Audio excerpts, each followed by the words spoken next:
Hello friends, how are you? Hope you are doing well. So let us continue our discussion related to the environmental management system and its requirements. So next we are discussing about the environmental policy.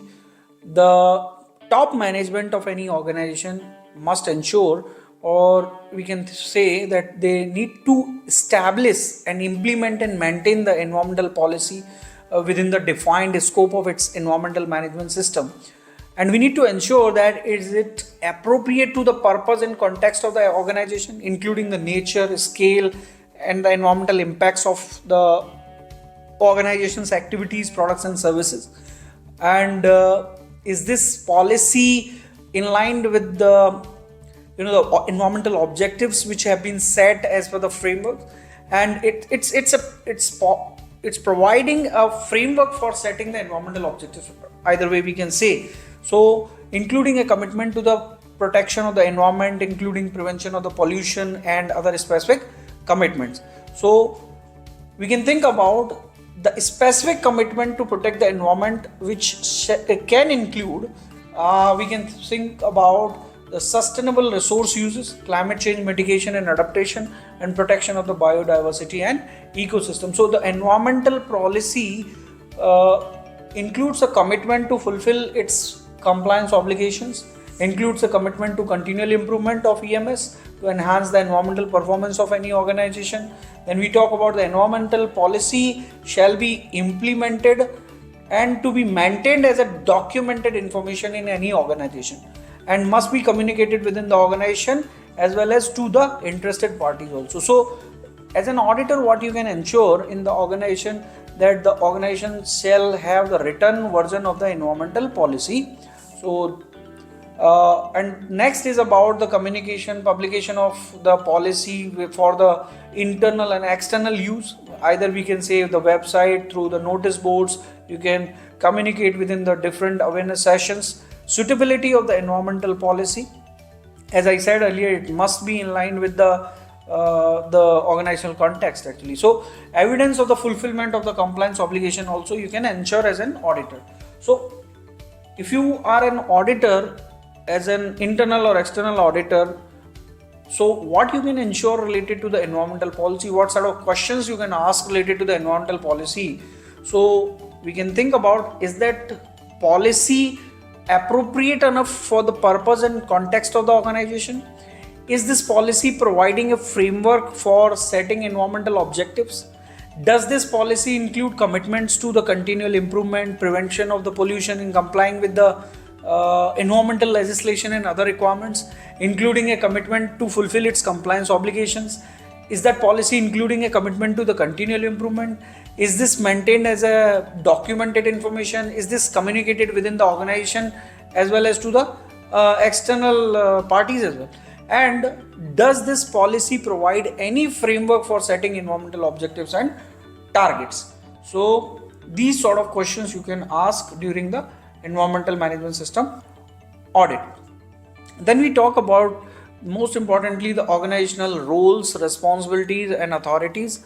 So for that, the organization shall ensure that the responsibilities, authorities for relevant roles are being assigned and communicated within the organizations.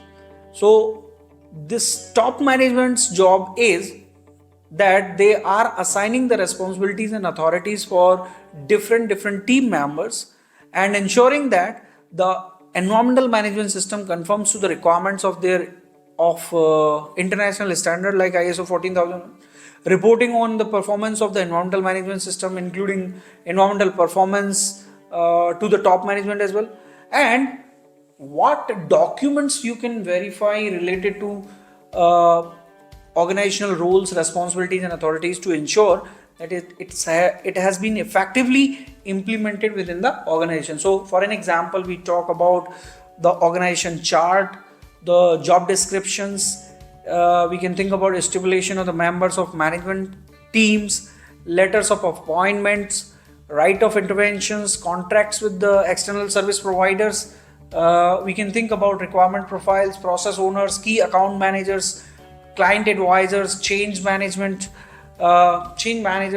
We can think about certain other documents which you can verify with respect to the organizational roles and responsibilities and authorities, talking about the management reviews, statistical analysis, planning of the change projects, and these sort of reports of any internal audits or legal compliance. This you can verify. So certain indicators which you can verify for organizational roles, responsibilities, authorities, like you can say performance indicators on the effectiveness of the EMS, extent of the completion of the performance reviews, extent of the achievements of the environmental objectives, extent of the achievement of desired process results, and the fluctuation rates actually. So these performance indicators you can verify. Now, what sort of questions you can ask related to the organizational roles, responsibilities, and authorities as an auditor? You can see, is it we can say like is that organization having the organization chart available for all the team members with the responsibilities defined for environmental management system? Have these responsibilities and authorities for environmental management been defined and documented in the organization? Has that departmental coordinator been assigned? Have the roles and responsibility authorities for the department coordinator have been defined with respect to the EMS? Whether that there is any backup coordinator nominated for this? Are there required resources like personnel, technology, finance for implementing and control the environmental management system provided?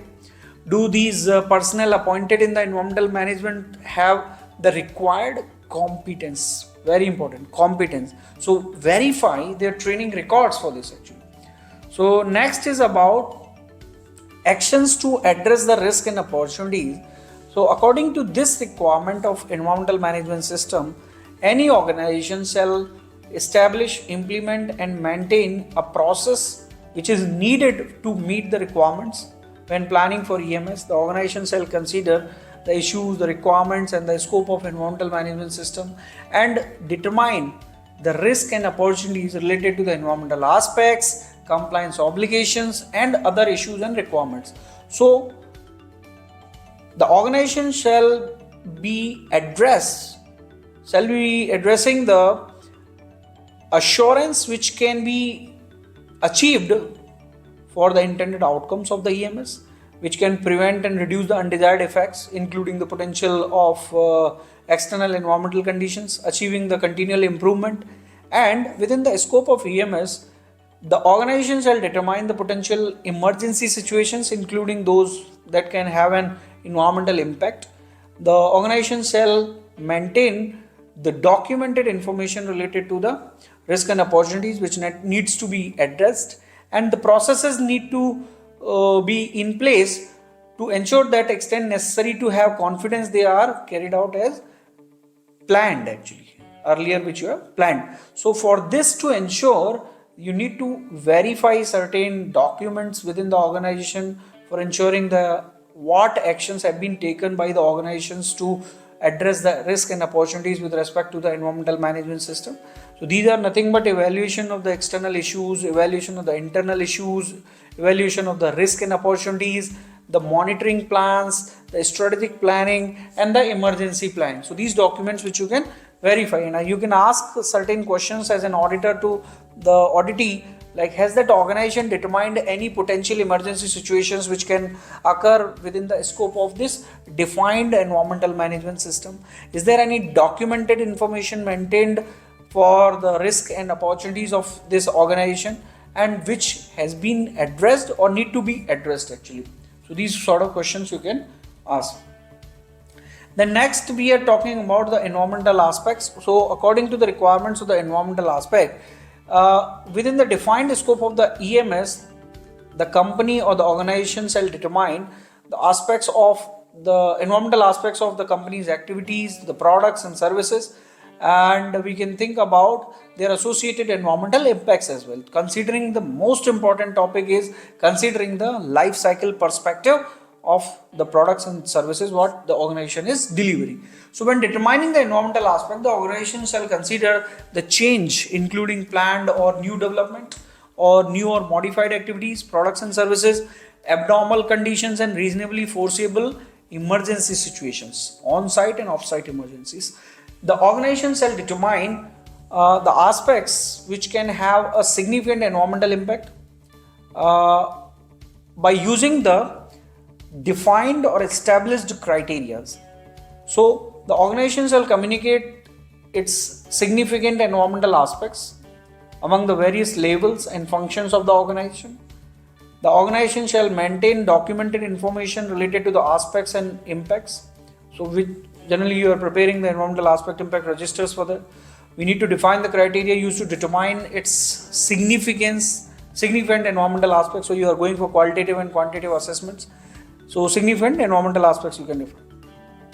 But we need to understand one important subject here. These significant environmental aspects can result into risk and opportunities associated with adverse environmental impacts, or we can consider them as a future business threats, or maybe beneficial environmental impacts also, like an opportunities also. So threats and opportunities both we are considering. So for this to ensure the particular requirement to ensure it has been fulfilled or actions have been taken or not with respect to this particular requirement of environmental aspect, we go and verify as an auditor, we go and verify certain documents like the direct and indirect environmental aspects in normal operations or operating during any incident. So that has been considered in the environmental aspect impact registers. We need to ensure the criteria for evaluation of the significant environmental aspects. We go for the quantitative and qualitative assessments, stipulation of the significant environmental aspects, input-output analysis, emergency incidents of planning and action plans, the assessment of the outsourced processes, supplier agreements, procurement criteria, risk priority numbers, extent of the implementation of measures. So these are certain KPIs which you can measure, like supplier performance indicators, material and energy balance, efficiency of the use of resources, carbon footprint. Now next is certain questions which you can ask as an auditor with respect to the environmental aspect requirement. So we can think about, is there any procedure being established, implemented and maintained related to the identification of the environmental aspects for the current and the relevant past activities of this organization, the potential significant aspects considered in the EMS or not, aspects having legal or regulatory reporting, monitoring or operational requirement have been identified or not, whether we have considered the life cycle perspective or not, for environmental aspect that have been identified had changed, abnormal conditions and emergency situations been taken into account or not.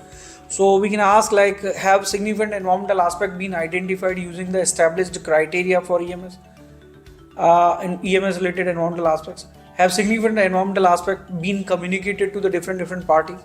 The documented information retained for the environmental aspect and impacts, including those are the significant ones. We can think about next is significant environmental aspect controlled by the company objectives, targets, programs, procedures and monitoring. Have there any indirect aspects, as we can think about supplier evaluations, subcontractors, on-site transportation, products and services related impacts. So this have been identified or considered or not.